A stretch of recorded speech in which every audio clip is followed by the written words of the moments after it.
चलो अब हम थोड़ा सा लिमिटिंग रिएजेंट क्वेश्चन करके अगला टॉपिक करेंगे। ठीक है, ठीक है। पहले एक दो क्वेश्चन हम लिमिटिंग रिएजेंट के करते हैं, प्रैक्टिस करो मेरे साथ साथ। ठीक है, देखो लिमिटिंग रिएजेंट के लिए एक बात तो जरूरी है, रिएक्शन को आपको बैलेंस करना पड़ेगा, है ना। जैसे ये रिएक्शन है CxHy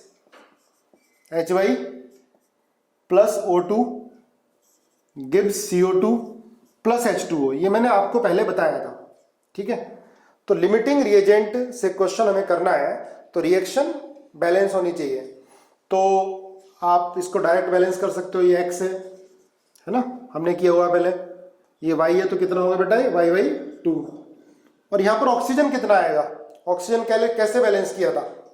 ठीक है, तो मान लेते हैं हम यहाँ ऑक्सीजन क्या है बेटा, m है ना। तो देखो जितने ऑक्सीजन रिएक्टेंट में होंगे उतनी किस में होनी चाहिए, प्रोडक्ट में होनी चाहिए। वैसे मैंने डायरेक्ट लिखवा दिया था आपको, लेकिन हम कैलकुलेट भी कर सकते हैं, कोई और आ गया तो कैसे निकालेंगे।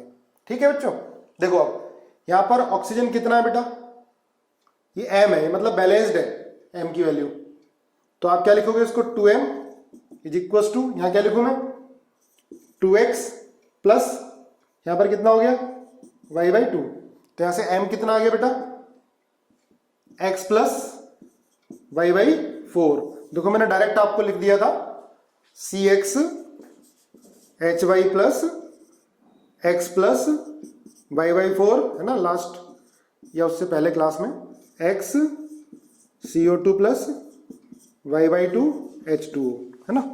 ये मैंने डायरेक्ट लिख दिया था, लेकिन आया कहाँ से, मान लिया हमने m है ना, कंप्लीट बैलेंस होके ये m आ गया। तो ऑक्सीजन तो बैलेंस होंगे, ऑक्सीजन एटम जितने रिएक्टेंट में होंगे उतनी प्रोडक्ट में।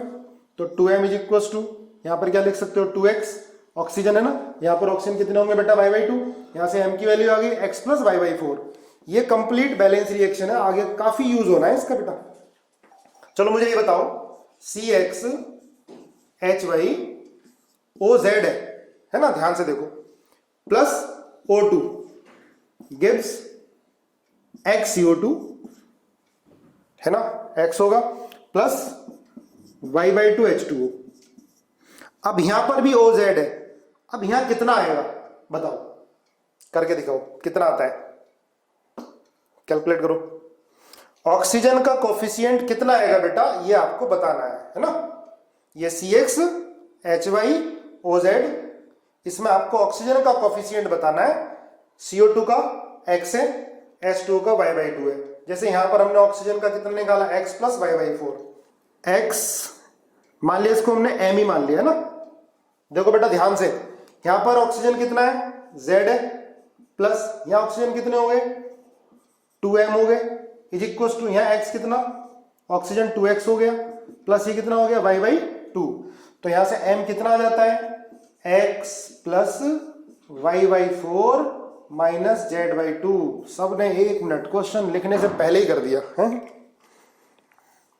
तो m की वैल्यू क्या आ गई, CxHyOZ plus x plus y/4 minus z/2 O2, इससे मिल गया बेटा x CO2 plus y/2 H2O।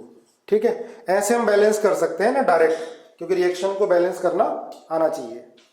ठीक है बेटा, क्वेश्चन करो, NO2 plus O2 gives N2O5। ठीक है, इसको बैलेंस कर लो। ठीक है, अब रिएक्शन कंप्लीट बैलेंस होनी चाहिए, है ना, जब भी क्वेश्चन हम लिमिटिंग रिएजेंट से करते हैं। तो गिवन क्या है बेटा, 5 मोल NO2 के और 3 मोल ऑक्सीजन के, है ना, T = 0 पर। इनिशियल मोल्स NO2 के और O2 के गिवन है ना। हमें क्या फाइंड करना है, कैलकुलेट वेट ऑफ N2O5। ठीक है, calculate weight of N2O5 formed in reaction. ठीक है, N2O5 का वेट निकालना है बेटा। ठीक है, and weight of excess reactant. ठीक है, and weight of excess reactant. तो कैसे निकालोगे, पहले हमें देखना है कि कौन होगा लिमिटिंग रिएजेंट। ठीक है, इसको NO2 को किससे जब मैंने आपको बताया था गिवन मोल्स को डिवाइड कर देते हो स्टोइचियोमेट्रिक कोफिशिएंट से। क्लियर है? ये रिएक्शन बैलेंस है कंप्लीट। 5 को डिवाइड करोगे 4 से, देखो रिएक्शन बैलेंस है। 5 को डिवाइड करोगे 4 से, कितना आ जाएगा ये? 1.6। ठीक है, 1.6 आएगा। 1.2।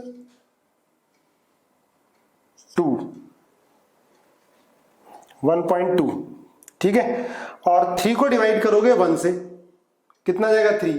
तो कौन है लिमिटिंग रिएजेंट बेटा? NO2। NO2 is the limiting reagent. Clear है? जो इनिशियल मोल्स को अगर स्टोइचियोमेट्रिक कोएफिशिएंट से डिवाइड करोगे, डिवाइड करने के बाद जो भी कम आता है वो होता है लिमिटिंग रिएजेंट। ये मैंने आपको बताया था। तो 5 को 4 से डिवाइड कर दिया, 1.2 आ गया लगभग। ठीक है, 1.25 लगभग। और 3 को 1 से डिवाइड कर दिया, 3 आ गया। अब हम कैसे फाइंड करेंगे इसको? देखो ऐसे कर लो, 5 - 4x, ये मैंने तरीका आपको बताया था। 3 - x, और ये कितना बनेगा? 2x। तो बेटा लिमिटिंग रिएजेंट कौन हुआ? NO2। तो आप क्या करोगे? 5 - 4x = 0। x कितना आएगा? 5/4। ठीक है, x 5/4 आ गया। क्लियर है? अब x की वैल्यू आप पुट कर दो इधर। ठीक है, ये कितना हुआ? 0। ये तो लिमिटिंग रिएजेंट। 3 - 5/4, और ये 2 × 5/4 है ना। x निकाल लिया हमने। लिमिटिंग रिएजेंट को क्या रख देते हैं? 0। यहां से x आ जाता है, x की वैल्यू पुट कर दिया आपने, कितना आएगा? 7/4। ठीक है, ये कितना आ गया? 5/2। ठीक है, ये 5/2 मोल्स आ गए। तो मोल्स ऑफ N2O5 कितना आ गया बेटा? 5/2। तो वेट कितना आएगा? 5/2 इंटू इसका मोलिकुलर मास 108। ये वेट आ गया N2O5 का। अब O2 के मोल्स कितने बचे? 7/4। तो वेट कितना आएगा O2 का? 32 से मल्टीप्लाई कर दो। ठीक है, क्लियर? चलो एक क्वेश्चन करो। Fe2O3 plus VO gives V2O5 plus FeO। ध्यान रखना, जब भी लिमिटिंग रिएजेंट से क्वेश्चन करेंगे तो रिएक्शन क्या होनी चाहिए? बैलेंस होनी चाहिए। तो Fe2O3 VO से मिल रहा है V2O5, वैनेडियम होता है बेटा, प्लस FeO। ठीक है, क्वेश्चन क्या है? देखो मोल्स इसके गिवन है इनिशियली 5, और इसके गिवन है 4 मोल। ठीक है, Fe2O3 के मोल, इनिशियल मोल 5 है, इसके इनिशियल मोल 4 है। आपको बताना है calculate mole of FeO, calculate mole of FeO and weight, calculate mole of FeO and weight of FeO। ठीक है, and moles of excess reactant, पहला। दूसरा, and moles of excess reactant. और सबसे पहले तो आपको बताना लिमिटिंग रिएजेंट कौन होगा। ठीक है, ध्यान रखना बेटा, रिएक्शन क्या होनी चाहिए? बैलेंस। IIT में भी, मेडिकल, ये क्वेश्चन सेम IIT में ही पूछा गया है, और IIT में पूछे हुए क्वेश्चन मेडिकल में भी पूछे जाते हैं। ठीक है ना? तो आप बताओ लिमिटिंग रिएजेंट कौन होगा? पहले रिएक्शन को बैलेंस करना है। लिमिटिंग रिएजेंट कौन होगा? सबसे पहला क्वेश्चन। इसके बाद mole of FeO and weight of FeO। ठीक है, moles of excess reactant. Clear है? चलो बताओ लिमिटिंग रिएजेंट कौन है? दिखाई दे रहा है बेटा? इधर लिख देता हूं इसको एक बार। Fe2O3 plus VO V2O5 plus FeO। पहले आपको रिएक्शन को बैलेंस करना पड़ेगा। देखो करो रिएक्शन को बैलेंस बेटा, और फिर बताना पड़ेगा लिमिटिंग रिएजेंट कौन है, फिर वेट ऑफ FeO। क्या आंसर आया? Fe2O3 VO gives V2O5। देखो रिएक्शन को बैलेंस करो बेटा, ये 3, ये 2 और ये 6।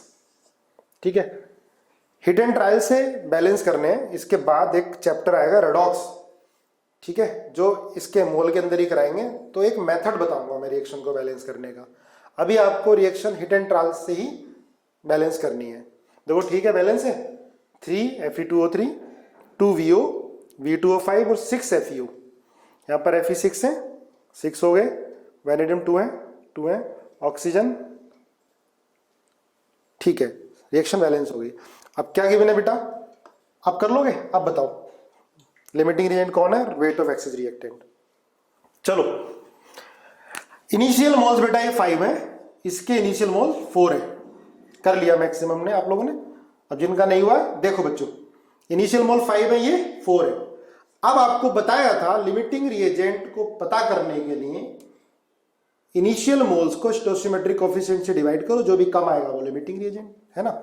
ये कितना 5/3, ठीक है, कितना है बेटा 1.66 है ना, 1.6, और ये 4/2 कितना है 2 आया, तो सबका सही आया। Fe2O3 क्या है बेटा, लिमिटिंग रिएजेंट, सबने बिल्कुल सही किया है। तो आप इसको करोगे 5 - 3x, 4 - 2x, ये x और ये 6x है ना, इस तरह भी कर सकते हो, यूनिटरी मेथड से भी कर सकते हो। 3 मोल से 6 मोल, तो 5 से कितने बनेंगे, मोल्स आ जाएंगे। मोल्स आ गए तो मोलिकुलर वेट से मल्टीप्लाई कर दो, वेट आ जाएगा। चलो करो मेरे साथ। अब लिमिटिंग रिएजेंट मेरा बेटा ये है, तो 5 - 3x = 0, x 5/3 आ गया, ठीक है, x की वैल्यू पुट कर दो, 4 - 2 × 5/3, यहां पर x कितना आ गया 5/3, और ये 6 × 5/3 कितना आ गया 10 आ गया, है ना। तो मोल्स ऑफ FeO कितने आ गए बेटा 10 आ गए, ठीक है।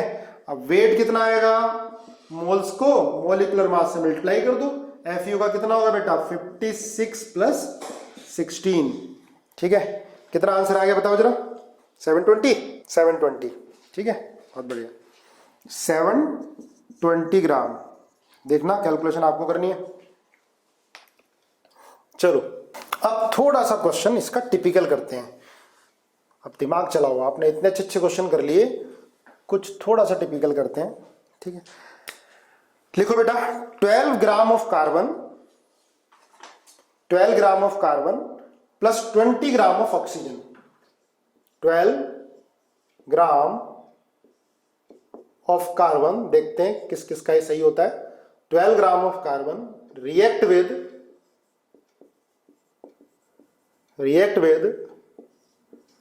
20 gram of oxygen, 20 gram of oxygen. अब थोड़ा दिमाग लगाना पड़ेगा आपको। Calculate weight of CO and CO2, calculate weight of CO and CO2। अब आपको देखना है कि CO इस केस में बनेगा नहीं बनेगा, CO2 बनेगा नहीं बनेगा, है ना। 12 ग्राम कार्बन है बेटा, ठीक है, 20 ग्राम ऑक्सीजन से रिएक्ट कर रहा है, तो आपको वेट बताना है CO का। अगर CO बन रहा है तो अब आपको देखना पड़ेगा कौन लिमिटिंग रिएजेंट है। तो सुनो मेरी बात एक बार, अगर ध्यान से सुनो, अगर ऑक्सीजन एक्सेस अमाउंट में है, ठीक है, और कार्बन लिमिटिंग अमाउंट में है, ऑक्सीजन एक्सेस अमाउंट में है और कार्बन लिमिटिंग अमाउंट में है, तो क्या बनेगा, CO और CO2 दोनों बनेगा, बोलो, ठीक है। करो चलो एक बार ट्राई, आप खुद ही बताओ क्या आंसर आएगा। देखो बेटा इसमें C+O2, पहले आप देखो C+O2, इसमें लिमिटिंग कौन होगा, कार्बन 12 ग्राम बेटा, 12 ग्राम कितने मोल, 1 मोल, है ना, 12 gram weight upon atomic weight 1 मोल। ऑक्सीजन के कितने मोल हो गए बेटा 20/32, है ना, कितना आ गया आपका ये 5/8, है ना, ये 5/8।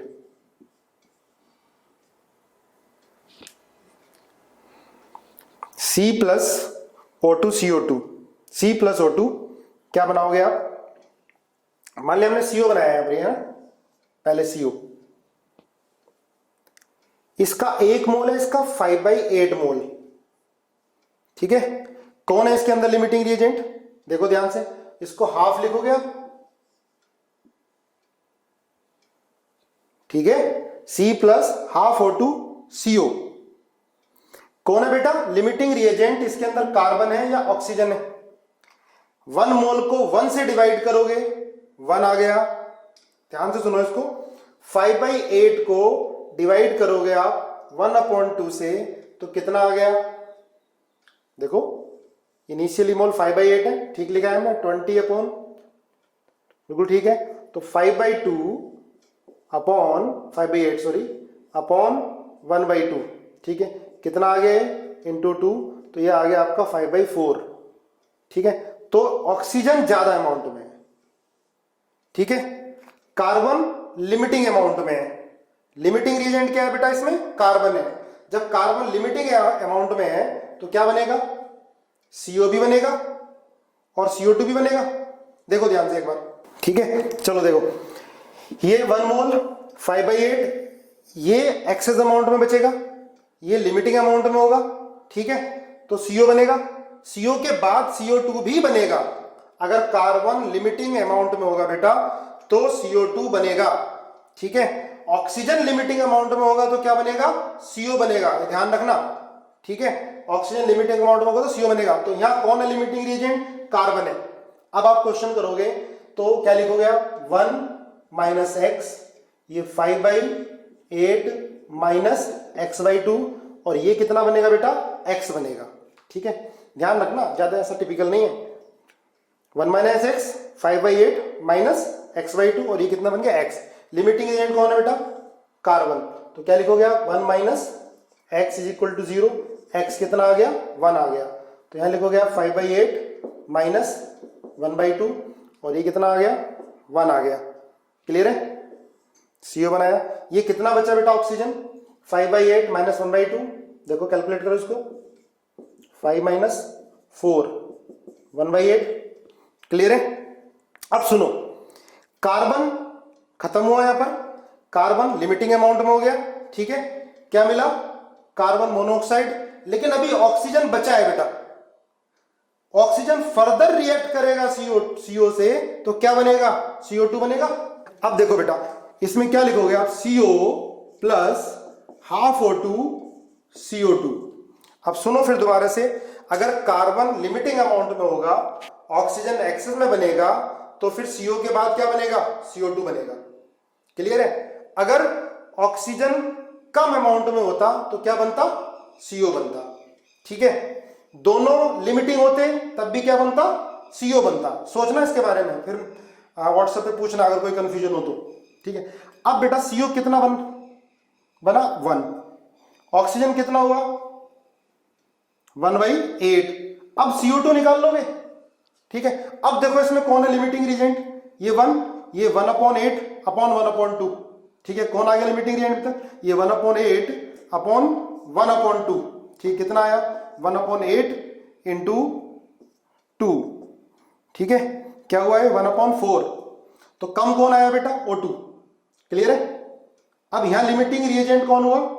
O2। 1/4 है। अब रिएक्शन कैसे करोगे? 1 माइनस एक्स, 1/8 माइनस x/2, ये कितना हो गया? x हो गया। यहां लिमिटिंग रिएजेंट कौन आ गया? 1/8 minus x/2 is equal to 0, ठीक है। x/2 minus 1/8,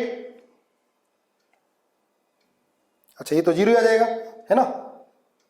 limiting reagent oxygen, इसको 0 पुट करोगे तो x यहां से कितना आ जाता है? x इज इक्वल टू 1/4, ठीक है। कैलकुलेशन देखना बेटा एक बार। तो यहां से 1 माइनस 1/4, ये 0, और ये कितना आ गया? 1/4, कितना आ गया यहां से? ये 3/4, 0 और ये 1/4। तो moles of CO2 1/4, moles of CO 3/4। दोबारा एक्सप्लेन करता हूं, कोई बात नहीं। देखो बेटा 12 ग्राम कार्बन है, रिएक्ट कर रहा है 20 ग्राम ऑक्सीजन से, है ना। Calculate weight of CO and CO2 form. तो हम मोल फाइंड कर लेते हैं पहले। अब सुनो एक बार ध्यान से, C plus half O2 CO बना के देखा हमने पहले, ठीक है। यहां पर लिमिटिंग रिएजेंट कौन आया बेटा? कार्बन आया, ठीक है। कार्बन पहले रिएक्ट करेगा ऑक्सीजन तो CO बनेगा, उसके बाद फिर रिएक्ट करता है तो CO2 बनता है, ठीक है। अगर ऑक्सीजन बचेगा तो CO से फर्दर रिएक्ट करके CO2 बनाएगा, है ना। सुनो ध्यान से, कितना मोल है बेटा 1 मोल, क्योंकि 12 ग्राम था, 12/12 1 मोल आ गया। ये कितना था 20 ग्राम था, इसका 5/8 मोल आ गया। अब इसमें बेटा देखो लिमिटिंग रिएजेंट कौन है, 1/1 1 आएगा, इसमें 5/8/1/2, ठीक है। 5/8/1/2, ठीक है। कितना आता है 5/4, ज्यादा आ गया ऑक्सीजन, तो लिमिटिंग रिएजेंट कार्बन हो गया, क्लियर है। कार्बन पहले खत्म हो जाएगा बेटा, 1 - x = 0, x1 आ जाएगा, क्लियर है। x की वैल्यू यहां पुट करो, ठीक है। इसको 0 x1 आ गया, 1 पुट करो, x1 रख दिया, कितना आया 1/8 आ गया यहां पर ऑक्सीजन। CO2 कितना बना, जब देखो ये 1 मोल है तो 1 मोल ही बन रहा है ना। ये x की वैल्यू कितनी आई है 1, तो CO2 1 मोल बना, CO कितना हो गया 1 मोल, तो मोल्स ऑफ CO आ गए 1। नहीं फाइनल नहीं आया आंसर, बचेगा कितना वो देखना पड़ेगा, ठीक है। अब देखो बेटा ऑक्सीजन बचा हुआ है, ऑक्सीजन बचा हुआ है तो फर्दर CO से रिएक्ट करके CO2 को बनाएगा, क्लियर है। अब आप देखो CO1 बना वहां से, O2 कितना बचा हुआ है 1/8, यहां पर एक्सेस रिएक्टेंट 1/8 है, 1/8, ठीक है। ये अभी 0 है। अब इसमें हमने लिमिटिंग रिएजेंट पता कराया कौन है, लिमिटिंग रिएजेंट कौन आया बेटा इसके अंदर, ऑक्सीजन आया 1/8/1/2। हम मोल्स को स्टोइचियोमेट्रिक कोफिशिएंट से डिवाइड करके देख लेते हैं। कौन आया लिमिटिंग रिएजेंट, O2 आया। आप इसको 0 पुट करोगे तो यहां से x की वैल्यू कितनी आ गई बेटा 1/4, x की वैल्यू रख दो आप 1/4, ये कितना CO 3/4, CO2 कितना 1/4, क्लियर है। ये 1/4 मोल आए बेटा CO2 के, और इसके मोल कितने हैं CO के 3/4, इससे हम वेट फाइंड कर सकते हैं। चलो एक क्वेश्चन मुझे और करके दिखाओ। चलो अब लिमिटिंग रिएजेंट के काफी क्वेश्चन हो चुके, आगे बढ़े ना। अब एक टॉपिक लिखो POAC, POAC principle of atom conservation, POAC principle of atom conservation. देखो जब कभी रिएक्शन बैलेंस ना हो, हमसे रिएक्शन बैलेंस ही नहीं हो रही हो, ठीक है, कोई टिपिकल रिएक्शन आए तो इस मेथड का यूज करेंगे, ठीक है। देखो हमेशा यूज नहीं करना है इस मेथड का, ये तभी यूज होगा जब सारे के सारे रिएक्टेंट प्रोडक्ट में कन्वर्ट हो रहे हो, ठीक है। POAC principle of atom conservation, ध्यान से सुनना बेटा इसको, ठीक है। इसमें हम एटम कंजर्व कराएंगे, इसके अंदर हम एटम कंजर्व कराएंगे। देखो जैसे ये है A4B है ना, ध्यान से सुनो, ये बन रहा है 4A+B। अब मुझे बताओ, मान लिया ये 10 ग्राम है ना, तो A कितना मिलेगा 10 ग्राम मिलेगा या 10 से ज्यादा मिलेगा, बताओ। A4B में A 10 ग्राम है, weight of A, weight of A, ये मैं जनरल नॉलेज वाली बात पूछ रहा हूं, ऐसा कोई टिपिकल नहीं है। Weight of A in A4B 10 ग्राम है, तो weight of A in product कितना होगा, 10 होगा, 10/4 होगा, 40 होगा, कितना होगा बताओ जरा। देखो भाई कुछ बच्चे कह रहे हैं 40 होगा, है ना, और कुछ कह रहे हैं 10 होगा। अच्छा 10/4 भी हो सकता है क्या, A का वेट A4B में, दोबारा ध्यान से सुनो, A4B में 10 ग्राम है, तो प्रोडक्ट में A का वेट कितना होगा, 10 ग्राम होगा, 10 से कम होगा या 40 होगा। तो कुछ कह रहे हैं 40, भाई 40 हो गया फिर तो देखो, फिर तो मजा आ जाए। मान लिया हमारे पास ये है कोई गोल्ड का एलॉय है ना, जैसे कुछ भी हमने हाइपोथेटिकल AU3 और AG है ना, ये कोई कंपाउंड है जिसमें गोल्ड है, सिल्वर है। इसके अंदर जो गोल्ड है वो 10 ग्राम है ना। अब मैंने इसको पिघला दिया है ना, और पिघला के गोल्ड कितना मिलेगा, 30 ग्राम। अगर 30 ग्राम गोल्ड मिल गया तो भाई मैं पढ़ा के रहा हूं, फिर तो मैं ये काम करना स्टार्ट कर दूंगा। ठीक है, मेरे घर पे तो गोल्ड का ढेर लग जाएगा। कभी ऐसा हो सकता है आपके पास A3AG मिल गया है ना, ये कोई कंपाउंड है, इसके अंदर 10 ग्राम गोल्ड है, हमें गोल्ड को अलग करना है।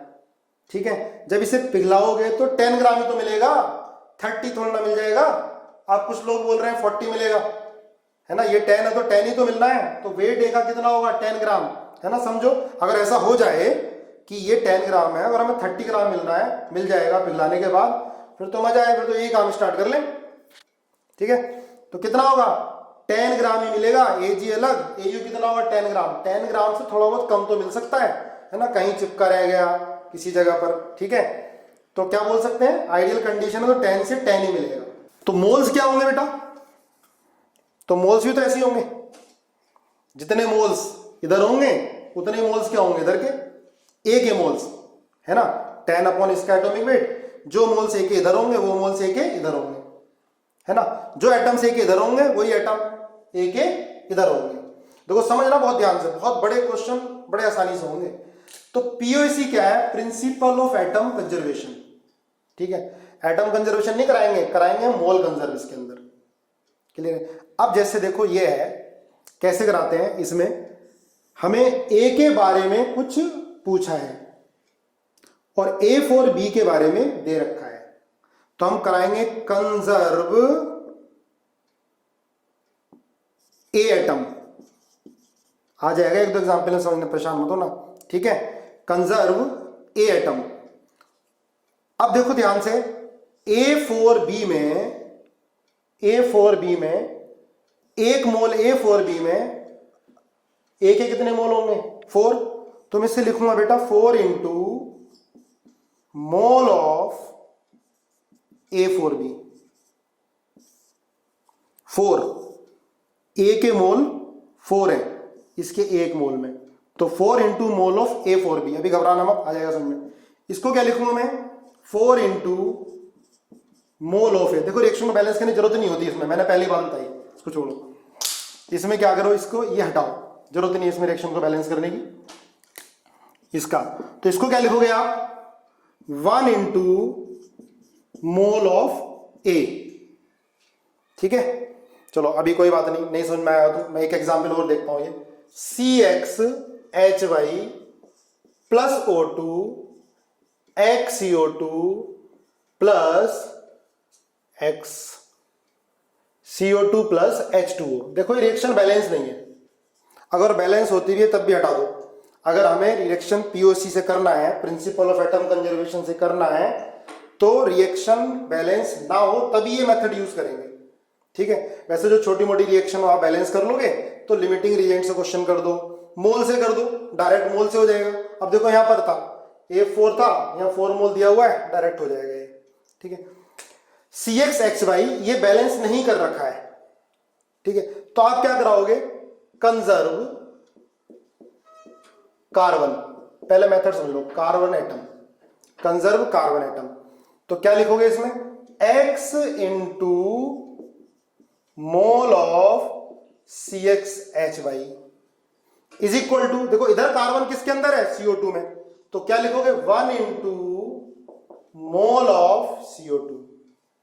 ठीक है, अभी आएगा धीरे धीरे समझ, जब मैं न्यूमेरिकल कराऊंगा ना तब आपको बड़े आसान लगेंगे। अच्छा,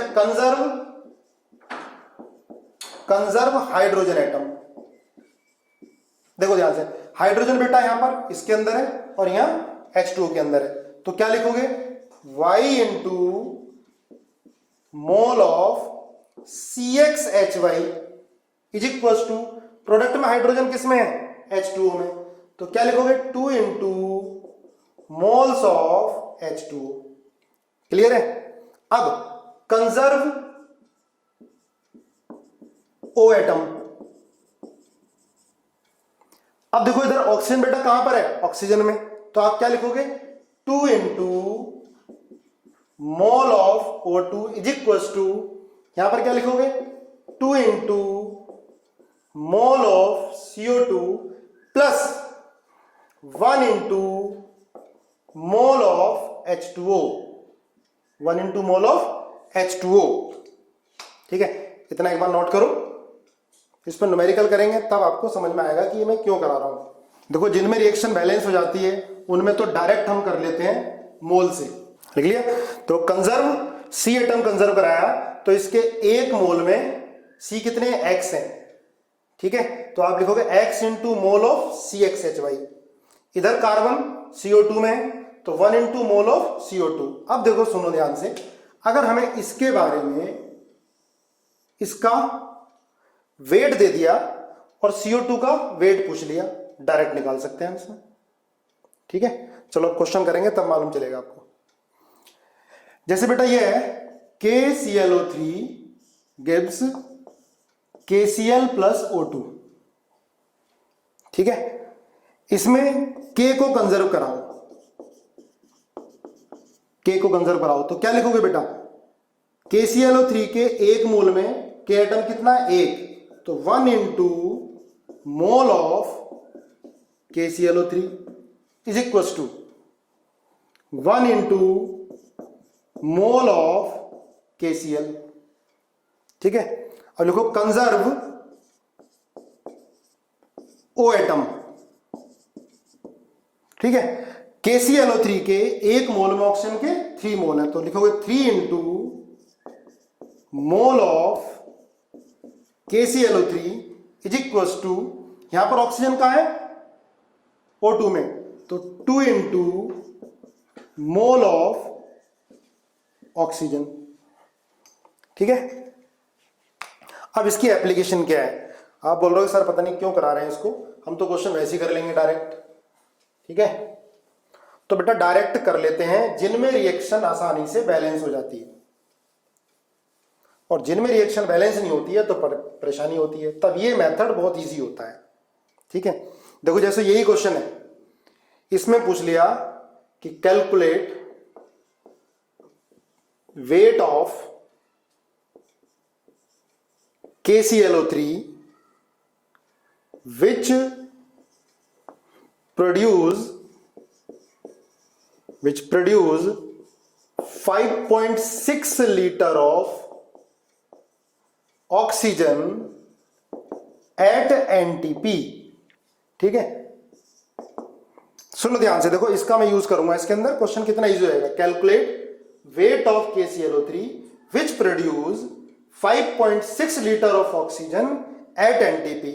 तो इसमें क्या कराओ बेटा, ऑक्सीजन दे रखा है ना, तो O एटम कंजर्व करा लो, O एटम कंजर्व कराओगे तो देखो ये O atom conserve O atom, तो 3 इंटू मोल्स ऑफ KClO3 को क्या लिख सकते हो आप, वेट ऑफ KClO3 है ना, upon molecular weight of KClO3 is equal to 2 into mole of oxygen को क्या लिख सकते हो, देखो जब ऑक्सीजन का बेटा वॉल्यूम दिया हो तो मोल कैसे निकालते हैं, given volume upon 22.4 litre.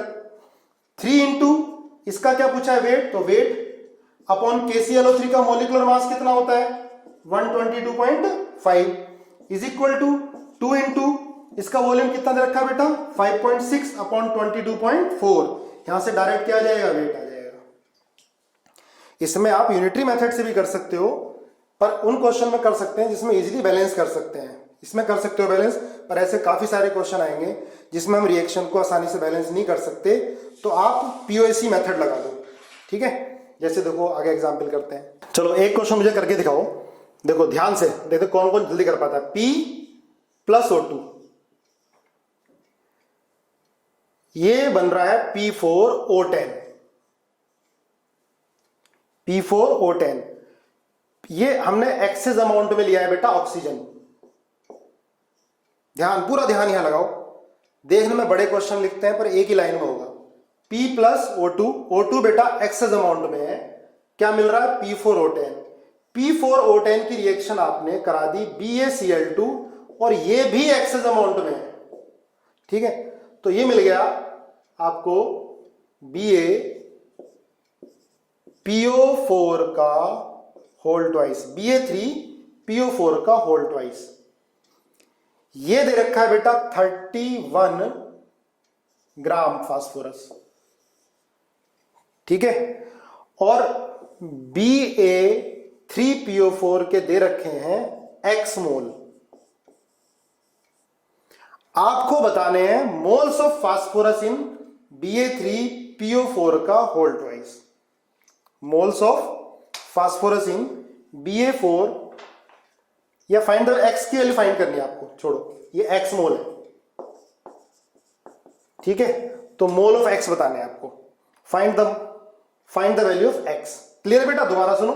Phosphorus 31 ग्राम की है, ऑक्सीजन एक्सेस अमाउंट में लिया है, क्या बन गया P4O10।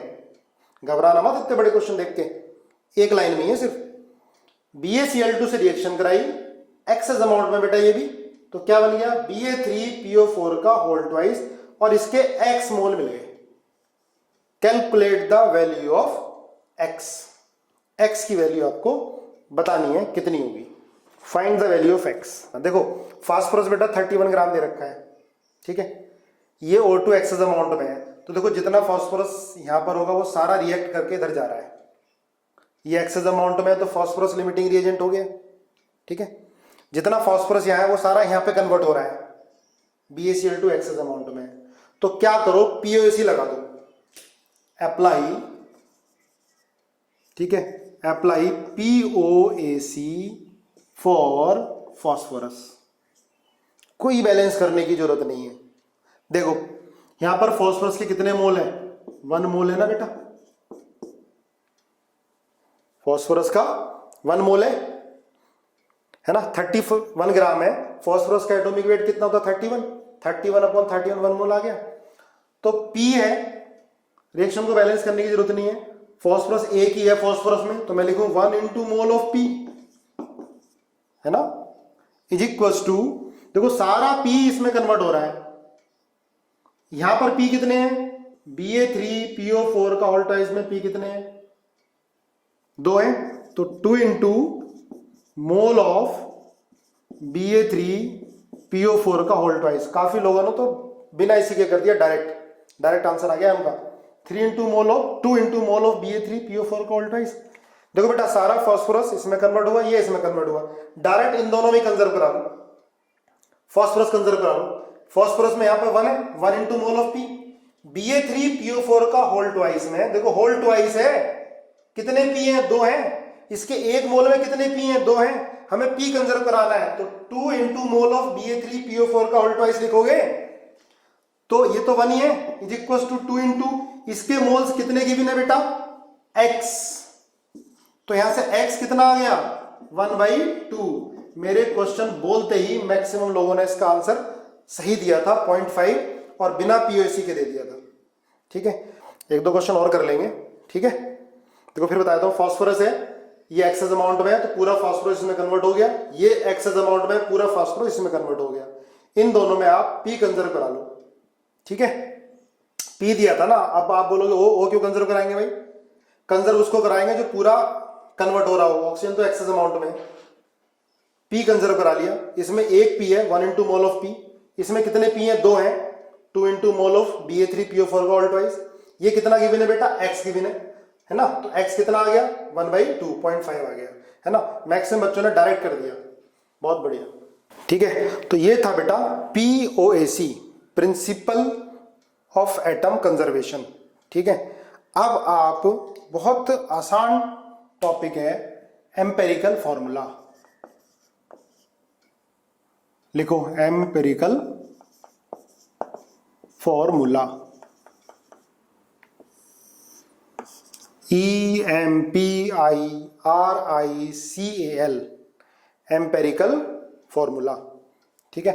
एम्पेरिकल फॉर्मूला क्या होता है बेटा, it is a simplest formula, it is a simplest formula. Simplest formula का मतलब है सिंपलेस्ट रेशियो होता है एटम्स का, चलो कैसे जैसे ऐसे ही है, देखो C6H6 ये मॉलिक्यूलर फॉर्मूला है बेंजीन का, इसका एम्पेरिकल फॉर्मूला कितना होगा बेटा, CH होगा। ठीक है, जैसे C6H12O6 ये मॉलिक्यूलर फॉर्मूला है ग्लूकोज का, तो इसका सिंपलेस्ट फॉर्मूला एम्पेरिकल फॉर्मूला क्या होगा बेटा, CH2O होगा, है ना।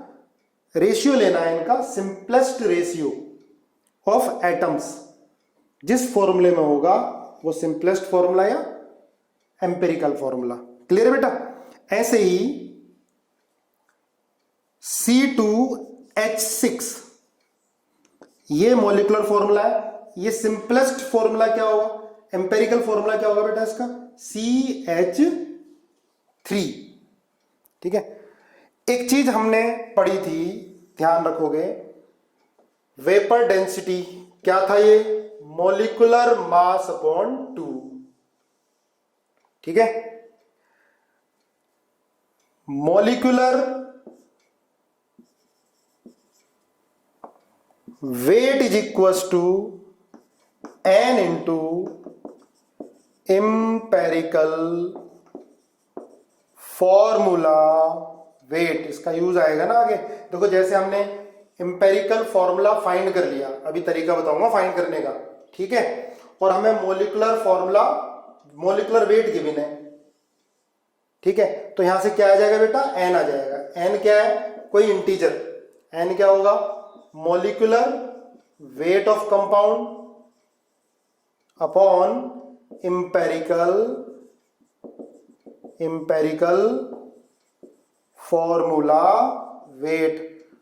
ठीक है, सुनते रहना, राइटिंग थोड़ा मेरा गड़बड़ी है ना, धीरे धीरे समझ में आने लगेगा आपको। तो molecular weight is equal to n into empirical formula weight, n integer है, molecular weight of compound upon empirical formula weight. ठीक है, जैसे बेटा ये है CH, ये है एम्पेरिकल फॉर्मूला, अगर इसको मैं 6 से मल्टीप्लाई कर दूं तो क्या आ जाएगा, ये C6H6, तो इसमें n क्या हो गया बेटा, 6 हो गया। अगर हमें मॉलिक्यूलर वेट कंपाउंड का पता है तो वो डायरेक्ट क्या देगा, ये वेपर डेंसिटी देगा। ठीक है, यहां से क्या निकाल लोगे, मॉलिक्यूलर मास। आपको एम्पेरिकल फॉर्मूला निकालना पड़ेगा।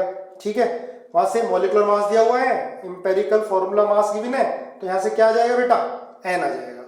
क्लियर है। चलो एक क्वेश्चन मुझे करके दिखाओ, लिखो, देखते हैं कौन जल्दी कर पाता है। लिखो बेटा,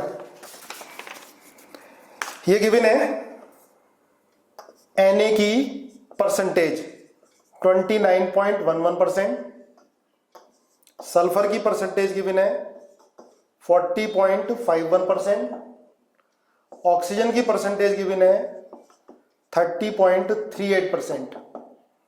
ठीक है, calculate empirical formula of salt, calculate empirical formula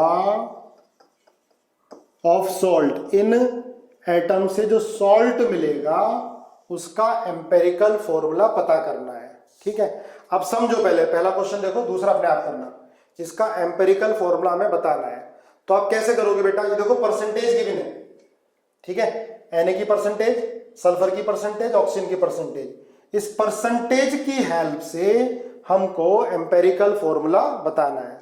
तो क्या करोगे, टेबल बनाओगे, यहां लिखोगे आप एलिमेंट, ठीक है, मेरे साथ साथ लिखते जाओ, एलिमेंट Na, सल्फर, ऑक्सीजन।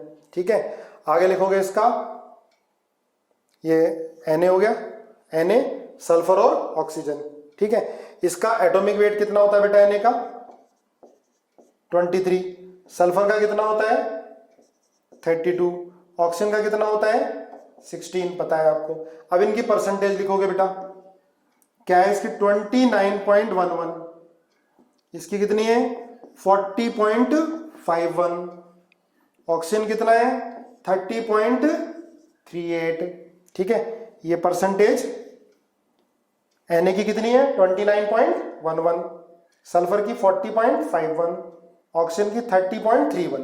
ठीक है, अब बेटा इसका निकालोगे आप मोल्स, यहां लिखोगे मोल्स इन एलिमेंट के, अलग अलग एलिमेंट के मोल्स। तो मोल्स कैसे निकालते हैं, देखो परसेंटेज है तो हम इसको ग्राम में ले लेंगे। 29.11 ग्राम है, ये 40.51 ग्राम है, ये 30.38। तो मोल्स कैसे निकालोगे, 29.11 अपॉन 23, ये 40.51 अपॉन 32, 30.38 अपॉन 16। ठीक है, ये कितने आए बेटा, ये आया 1.266, दूसरा भी आया 1.266, तीसरा आया बेटा 1.897। ठीक है, इसके बाद आप इनका लिखते हो simplest molar ratio, simplest molar ratio. Next यहां लिखोगे सिंपलेस्ट मोलर रेशियो। देखो सिंपलेस्ट मोलर रेशियो कैसे निकालते हैं, इनमें से जो सबसे कम होगा उससे सबको डिवाइड कर दो। तो ये दोनों कम है ना, इन तीनों में से जो सबसे कम होगा उसको सबसे डिवाइड कर दो। तो क्या लिखोगे आप, 1.26 अपॉन 1.266, 1.266 अपॉन 1.266, 1.897 अपॉन 1.266। देखो डिवाइड करके कितना आया बेटा, 1 आया, ये 1 आया, ये कितना आया 1.5। अब इसको हमें होल नंबर बनाना है, तो जो सबसे छोटा इंटीजर होगा उससे मल्टीप्लाई करोगे जिससे सारे होल नंबर में कन्वर्ट हो जाए। तो किससे मल्टीप्लाई करोगे बेटा, इसको 2 से मल्टीप्लाई करोगे। तो कितना आ गया 2, ये कितना आया 2, ये कितना आया 3। ठीक है, तो फॉर्मूला क्या हुआ, Na2S2O3। क्लियर है, Na2S2O3 ये एम्पेरिकल फॉर्मूला निकालने का मेथड है। यस और नो बोलो, समझ में आया नहीं आया।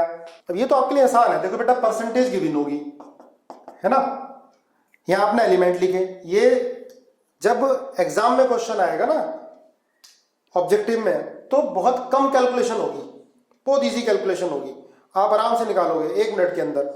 लेकिन स्कूल के एग्जाम में तो ज्यादा कैलकुलेशन दे सकते हैं, तो पूरा मेथड लिखना पड़ेगा इसका। तो देख लो, दोबारा बता देता हूं, एलिमेंट लिखोगे आप, इनकी परसेंटेज लिखोगे, मोल्स निकालोगे, है ना, weight upon atomic weight, moles निकालोगे। इसके बाद इनमें से जो सबसे कम होगा उससे सबको डिवाइड कर दोगे, डिवाइड कर दिया, ये आ गया। अब ये पॉइंट्स में आ गया, तो इसको होल नंबर में कन्वर्ट करोगे। तो मिनिमम सबसे छोटा इंटीजर 2 है, तो 2 से मल्टीप्लाई कर दोगे। तो क्या आ गया, Na2S2O3। ठीक है, ये है बेटा एम्पेरिकल फॉर्मूला।